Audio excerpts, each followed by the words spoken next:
Welcome to the Art of Growth, where we use the Enneagram and the best tools we can find to call people back to themselves and to their best selves. A lot of times in the Enneagram world, there's a focus on the shadow side of each type. And so we wanted to take 3 episodes here and go over the high side of every type. We wanted to talk about the strengths of each type. And we're taking it by triad. So we have the body triad, the heart triad, and the head triad. So in this episode, we're going to talk about the 8, the 9, and the 1, the body triad, and what they really bring to the table, what they bring to relationships, both in their personal relationships as well as their professional relationships, the gift of each of the types. And we wanted to talk about that a little bit. So I'm not going to give much of an intro here. You can find all of our work at theartofgrowth.org. But for now, let's just go ahead and jump in. So we wanted to do a series on relationships between the types, and not just in terms of like dating relationships or family or friends, but also work-related. Mm-hmm. And answer one of the questions that oftentimes comes up, which is, are there good pairings, like, you know, work-wise? Is there ideal pairings? Yeah, ideal pairings for like dating and stuff. We get the 2 numbers together, it'll just be a perfect relationship, and they won't have any problems. We should. I'm telling you, we got to get to the dating app. Dude. We've got to be the first at this. If only that was a real thing that actually worked. Yeah. The part that I think could work is if they knew what they were getting into. If you know what you're dealing with when you're dealing with this type that you're, because I think, we tend to think in terms of the world looks the way we think it looks, or the way it's how we perceive the world. That's the way everybody else perceives it. And they're just aberrant. They just need to be adjusted a little bit. And if they could see it my way and it's actually remarkable when your eyes are opened, you realize there is no just my truth or my version of reality. It's like there's so many. And oh no, there's mine. Says the 8. But we like it to be that way. And I think that's the whole thing, that so many couples, they go in thinking, oh, there's all this agreement and we have so much in common and we have all this similarity. But then you hit a point where you just go, well, there's these other factors that I never saw coming. Oh, yeah. I mean, we've told couples this, where I'm like, if I know both of their Enneagram number, I can pretty much tell you every fight they're going to have, like, for the rest of time. Because every couple has like the same 3 fights. Sure. Usually managers in a particular position and who have trouble managing a particular person, it's always over the same kind of things. And the thing is, like, why we're talking about this is we want people to break the loop.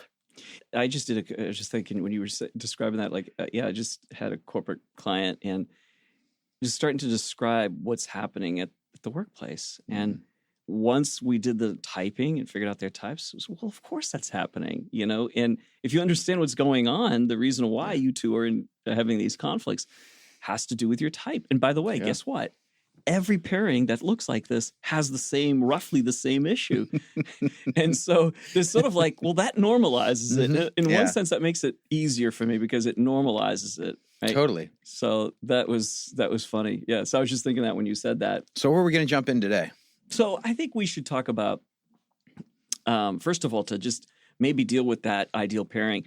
There's been a lot that you and I have noticed. Now, this stuff anecdotally, too, that we've picked up on, but where there are certain commonalities where you see people that do pair up, this type with that type. And, I've got a lot of friends that I know are like, so you're this with that and you're that with this, the same pairings, right? So there's a lot of that happens. And so that's interesting. We're not experts in that. We haven't done any proper research to be able to kind of lay out why that might be. It's coming. But I think that there just explains some types that when they come together, why it works pretty well. So I've heard a lot of 9s say that they have a lot of type 5 friends. Same thing with 5 saying they have a lot of type 9 friends. And that there's a comfort in that, because the reason why that's easier is because neither one has high expectations for the other. Right. Neither one comes at the other with an agenda. Right. There's lots of autonomy. They can come and go, and there's very little offense taken. They tend to kind of have an easiness about them when they're with each other. Yeah. both tend to be more comfortable in the thought area. Like, let's think about this in different perspectives and different ways of seeing things. Yeah. So 9s and 5s both have the capacity of looking at life in various different ways and find interest in that, right? So like that's comfortable for them. So you can see why that would work pretty well together. What are some that you've run into that have? I'm just thinking a lot pairings. of I've seen several couples lately that are the 7-4 combination or the 7-1. A lot of times you'll find them like either adjacent, like right next to each other. Like I'm an 8 married to a 9, you're a 7 married to a 6. Yep. A lot of times you see that 9-1 couples. I've seen a lot of those. Yeah, I've seen that too. Yeah. 7-1. I don't know any 1-4 couples actually at the moment that comes to mind. But a lot of times you'll see sort of like the number next to them, or you'll see them on one of the triangles, like the 9-3-6, the 2-5-8, and then the 1-4-7. So I think those are the ones that I see with a lot of frequency. Mm-hmm. That makes a lot of sense. And there is, again, we could explain and rationalize any pairing at all. But when you think in terms of, as a 7, what am I drawn to? Well, I'm drawn to that which is interesting. So that can be part of the reason why a lot of 7s would be drawn to 4s, because 4s stand out, and they are, forever deep. And so that can be exhilarating. And so there are reasons for certain appeal. But I know 7s who are drawn to 1s, and they'll tell me, I like the groundedness of the 1. Yeah. I like the fact that they are they organized. have boundaries. Yes. They're like, it's not just anything and everything. Right. And they get somewhere. And there's a desire for the 7 to do that too. But then the interest is just so wide, and it's really difficult to narrow things down. So there's that as well. I've seen that happen quite a bit. So, and then in terms of the next door neighbor kind of things, I think it's just simply because the closer you are on the circle to each other, there's more similarity. Yeah. So there's that familiarity of the other. Yeah. So this one we're going to talk about like what the body triad people bring to the relationship. Yeah. So the body triad people are the 8, the 9, and the 1. We're not going to describe the types or anything because these are on previous podcasts and a lot of other places, but we're going to just specifically jump into like, what does the 8, the 9, and the 1 bring to a relationship? And I think when you're talking about that triad, you're immediately talking about the gut triad. You're talking about the body triad.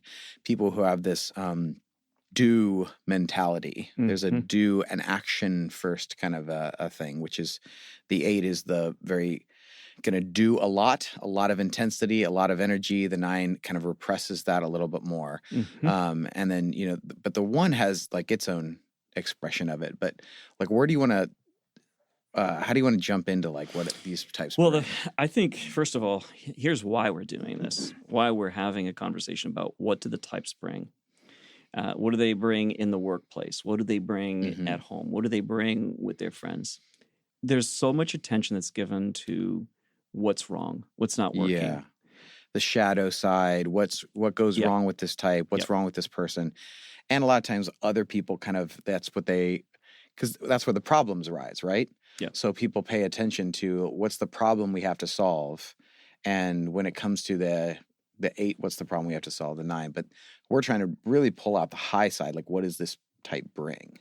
Yeah. And so that you can actually celebrate that. You can celebrate it within yourself. Like, this is what I actually bring, and I like that. I like that I bring, strength as an 8, and I like that I strengthen other people and help them to accomplish things they never thought they could accomplish. I like that. Yeah. That's very rewarding to me. Good. You should enjoy that. Celebrate that. Taste it, right? Taste the fruit of your own, tree, I guess. Like, that's part of the gift of your type. Like, why are you trying to produce fruit in some other aspect of you because someone told you shouldn't be this way, you should be another way? No, be yourself. Be fully the 8 that you are. Be fully the 9 that you are, the 1 that you are. Yes, we work on shadow side. Yes, we do a lot. That's a lot of my coaching is understanding what is the sabotaging effect of your type? Right. Because you've got this Totally. this gift, you've got this contribution to make to the world. What keeps you from that? What's holding you back? But the aim is so that you can go and do the thing that you're designed to do. So we want to celebrate that. We also want to be able to practice gratitude, and we'll do something at the end I didn't tell you about, but What's cool? we'll just roll with it. We'll roll with it. But it's a gratitude practice for all the types, because I think it's important we think about the person that's in our lives at work that works for us and practice gratitude for what it is that they do bring and contribute, right? And so, all right, so let's start with the 8. Yeah. I already started. I said, 8s, they do strengthen other people. They do make people better. So things that people thought, like, I can't do this, or this is too challenging for me. And there's a lot of can't in this world. Mm. And 8s, when they hear can't, they think, no, we can make this happen, and you can do this. And so there's a gift that the 8 brings to people in strengthening them, in also bringing out truth. Oftentimes people are asleep in their own sort of cluster of fog and issues, and they can't figure it out. Just a mess. Like, I'm in chaos. I don't know what to do with my life. I don't know how to think about this. And they just go on and on and on and on and on with the head-heart loop, and an 8 can see that and go, boom. Yep. Right. And you can also create a sense of the right kind of discomfort in a person, right, where they stop BSing themselves, right? And they come to terms with that because they're challenged.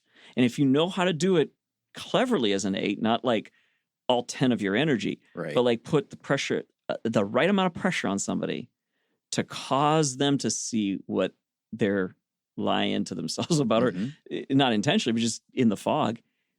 What a gift. Yes. Then they wake up to it and they say, oh my God, I can see clearly now. And I know what it is I need to do. Right. So that's a huge gift, I think, that 8s bring. Yeah. Just did that. I just did that with a 4 in this last week who's kind of lost. And I just did those 3 things. It's 3 things that I always do.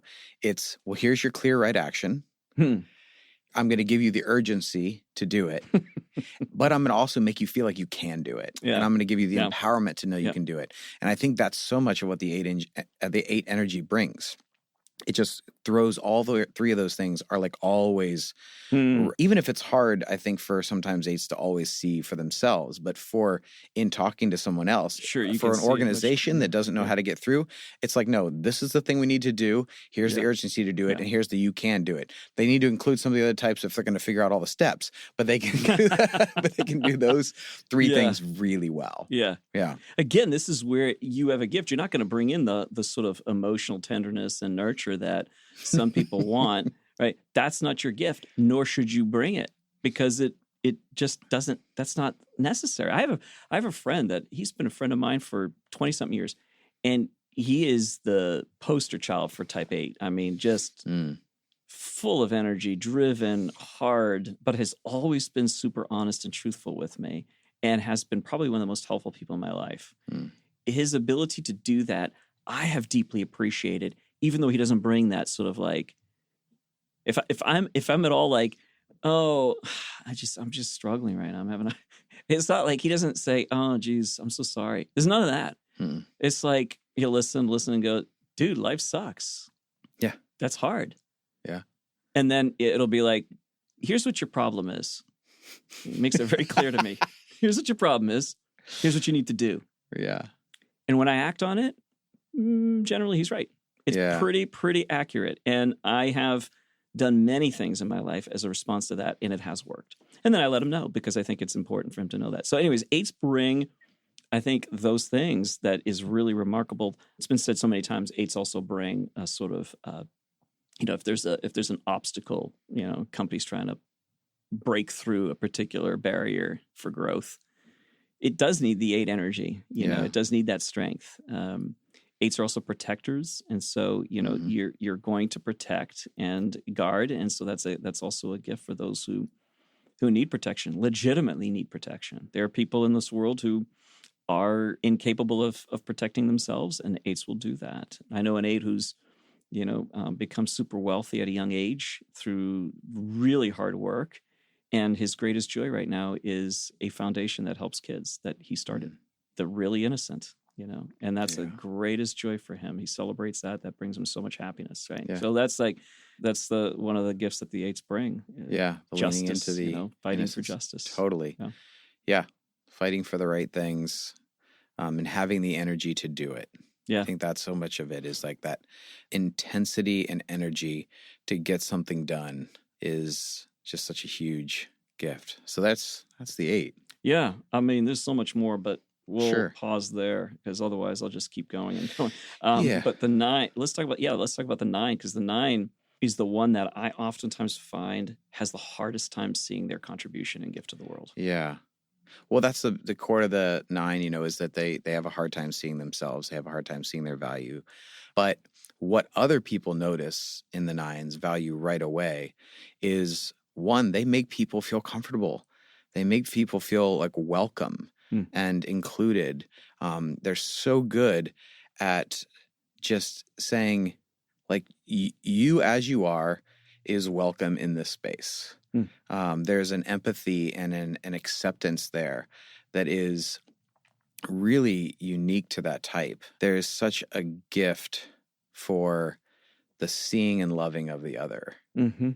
I think that's one of the first things. Yeah, I've talked to 9s who have a hard time seeing their gift and yet are very, very capable, very gifted people, but they can't see it. And part of it is because they'll say things like, other people seem to know what it is they want. Other people seem to be so sure of themselves, and I'm not. Yeah. So I take a more passive role. So what I do is I flip that, and I'll say, okay, there's some work that you definitely need to do around this, for sure. Okay. But isn't the truth also that you don't have a whole lot of opinions about a whole lot of things? That you don't really have strong desire about a lot of things? That you are pretty okay with things as they are? Yeah, actually I am. I don't have a whole lot of you asked me where do you want to go out to eat? I genuinely do not care sometimes. Right. Like I just don't have a desire either way. Now, there are other times I do, and I will withhold that. So that's the work you need to do, right? But in general, you may not, right? So let's flip this. Do you understand that you create space for other people? That you become the canvas on which they can do their painting. And that can be one of the greatest gifts you can offer to people. It's because there's several different ways of leadership. And you get caught in the mindset that thinking that, I should be taking more initiative. I should be doing. Why? Because that would look like what? The type 8, the type 3, right?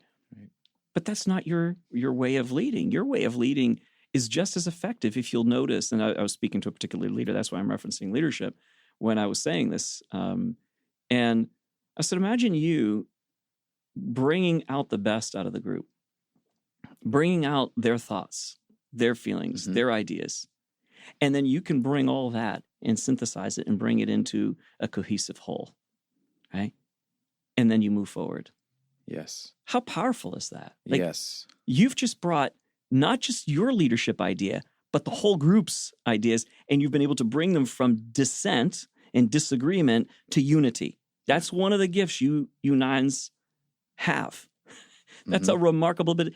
Do you know that that's part of what presidents of the United States have had to do? Yeah. Is to bring peace in very difficult circumstances that no one else could come up with a solution to, and this president did. And this is the reason why many Enneagram teachers will reference certain presidents as being type 9s, not all of them, but some of them as being type 9.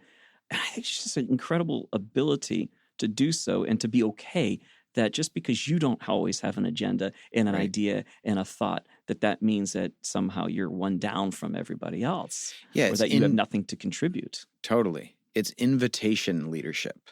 Yeah. So much leadership, we think of leadership in a particular structure and format, but it's not always the most effective kind. The kind of leadership we naturally think of immediately in our culture is not always the most effective kind. This kind of invitational leadership, because there's a heart of like, I want everyone to get along, and I want everyone to be heard, and I want everyone to be valued. And from that, you can actually sometimes pull the things that are going to value everyone, who's going to let everyone be heard. that is actually a huge gift. And it is a thing of Yeah. leadership in the place. And if you're trying to have a committee or something like that, you're wanting to assemble ideas to come up with the best thing, you should probably have some nines that are helping guide that process. Yeah. Because they know how to like see into those places, and like they can sometimes think of the person's opinion who wasn't in the room, and they can go like, well, if this person was here, they'd probably say something along these lines, or this would probably matter to them. And I think we got to make sure we don't undervalue that in a work culture that tends to overly favor the confident. Yeah. Yeah.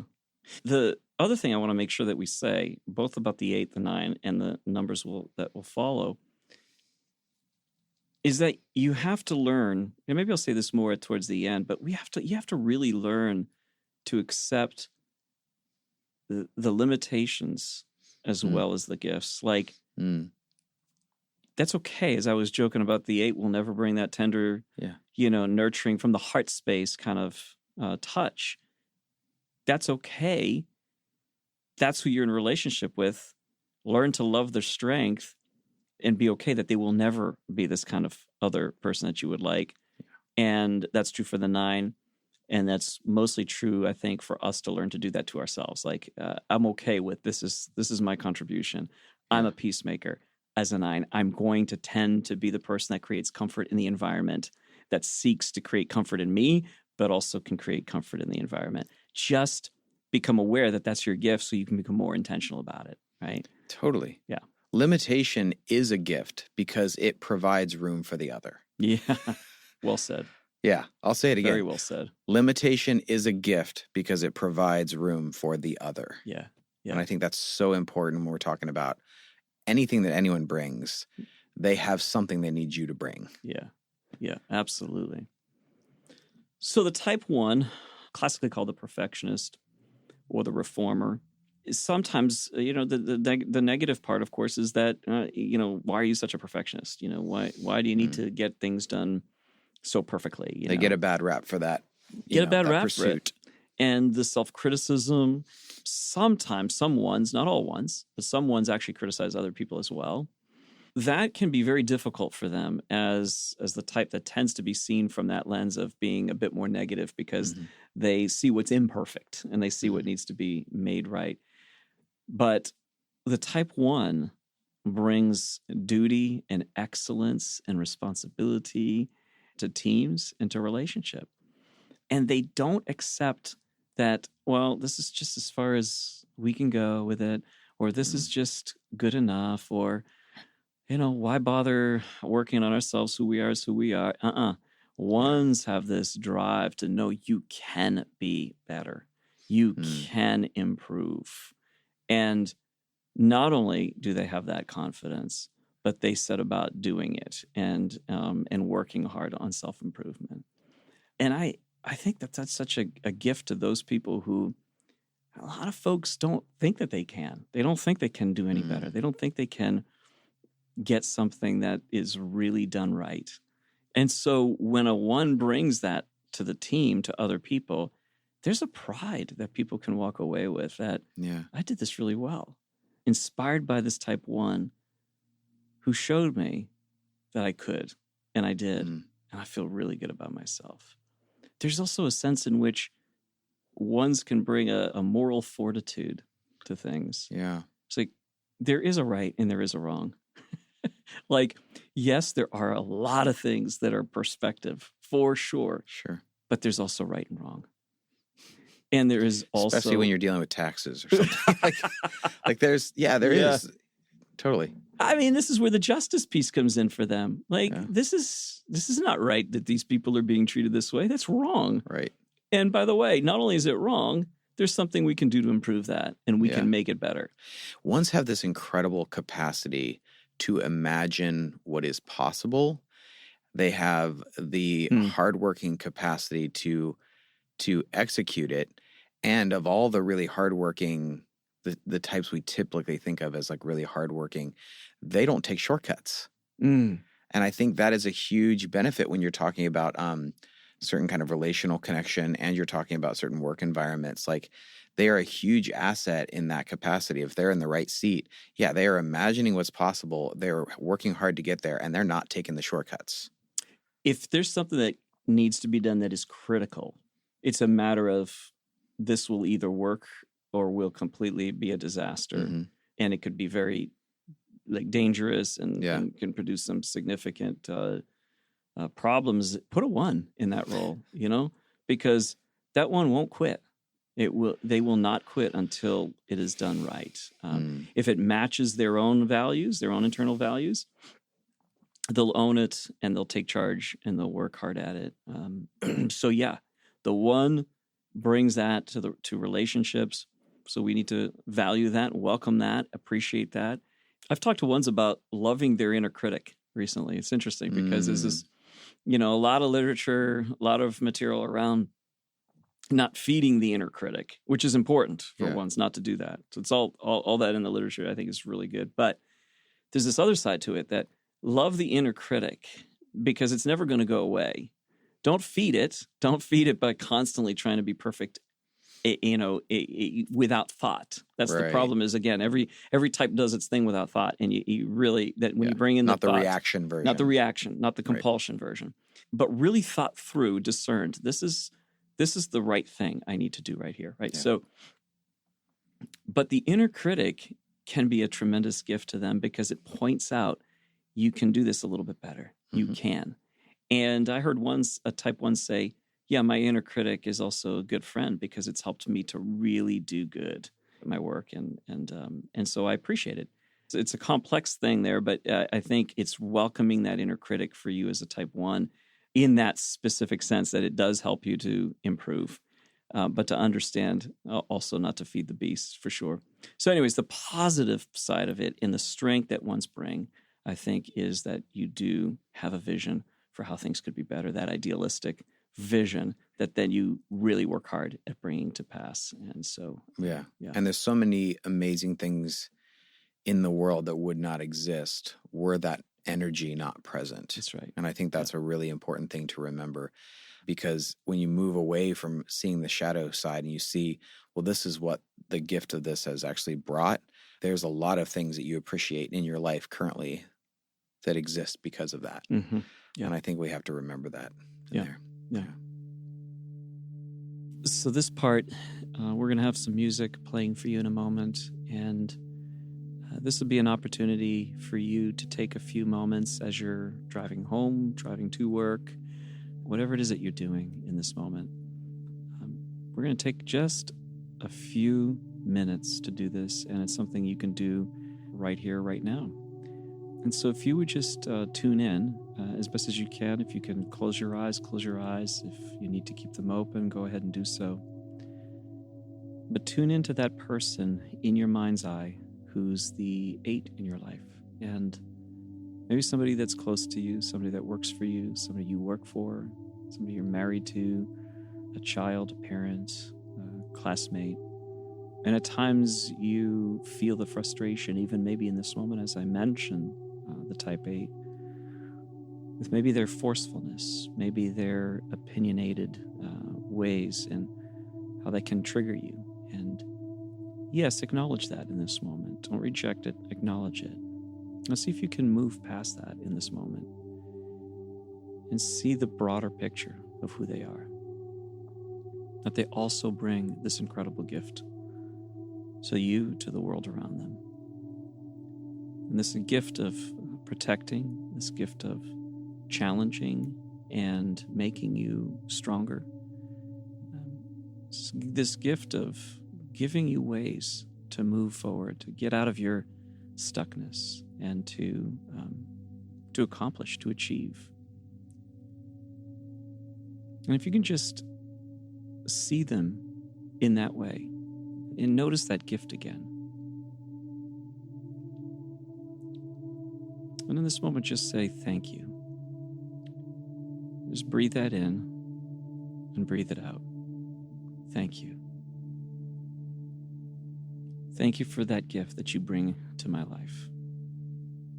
And maybe some memories will come to your mind of ways that they have actually helped you. And be grateful for that. not for who they're not, and not for the ways that maybe they trigger you, but grateful for the things that they have done for you, the ways that they are loving you in this moment. It may not be always the ways that you would like to be loved, but it's the way they love, and it's a gift. And so as you think about that and reflect on that, breathe in that gratitude. I'm just going to be silent for a moment for you to think about that and to practice this gratefulness.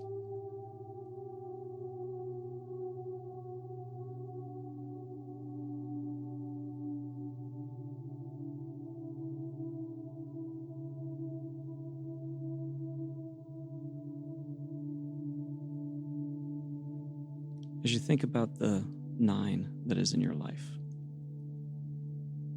maybe you will immediately think of how they're not doing things that you would like them to be doing. Maybe frustrated by the tasks, the decisions that they are avoiding. Maybe how frustrating at times it is for you to know them because they seem to become whatever it is that will produce the least amount of conflict. Notice that and then allow that to just be. And tune in to the gift that they are, how they have created space for you,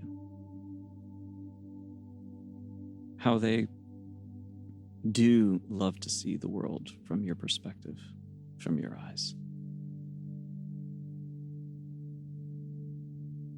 and how faithful they are, inconsistent.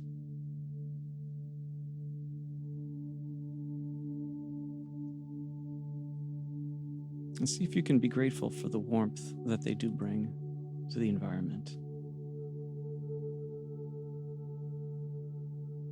And maybe there's some specific instances where you can recall how they were there while you were frustrated, struggling, angry, sad, and they were just present, just there. They didn't come to you with an agenda to try to change you. They were just present, genuinely trying to be there for you. See if your heart can fill in this moment with love and appreciation for that individual.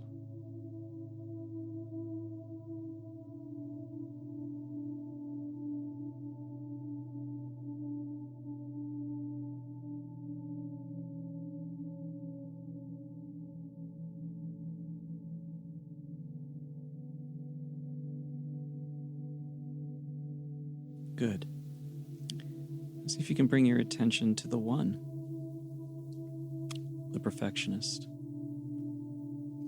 It's exhausting sometimes when you notice how busy they can be or how hardworking they can be, or how they notice the things that are just not right. And yeah, those things are there, but maybe you can hold those loosely for now and also look and remember the gift that they are, and how they have in fact made things better in your life, in the workplace.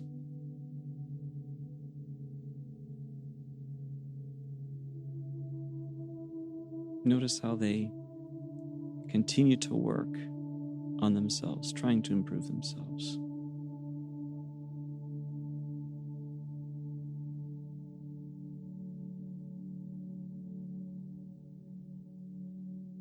See if your heart can fill with love right now and gratitude for them. See if you can feel that all the way through your body.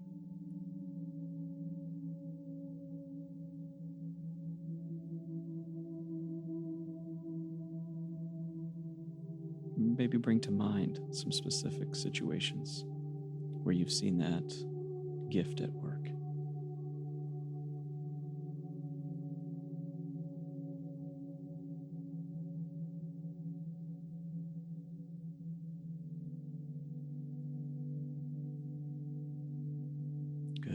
And finally, I just want to encourage you as you reflect on the 8, the 9, and the 1 that's in your life to maybe express gratitude to them, specifically for how the gift that they are to you. And you can do it in various different ways. It doesn't have to be mushy or weird, but express gratitude nonetheless to them. And see what that does to you and also to your work environment, to your home life, to your friendships.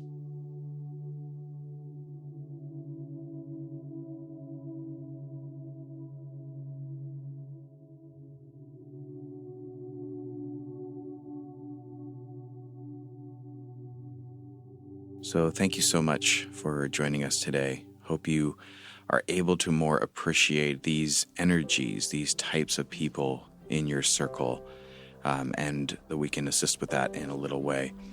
If you are interested in coaching at an individual or a team or corporate level, you can contact us through theartofgrowth.org. If you haven't followed us already on Instagram, it's just Art of Growth, and our Facebook page is called Enneagram Panels. If you haven't left us a review on iTunes yet, please do so. It really helps people find the show. We have some exciting things coming this year, including our own Enneagram test.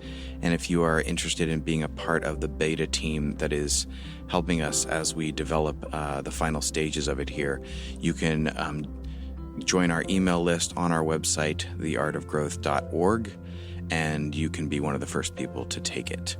So thank you so much and have a great week.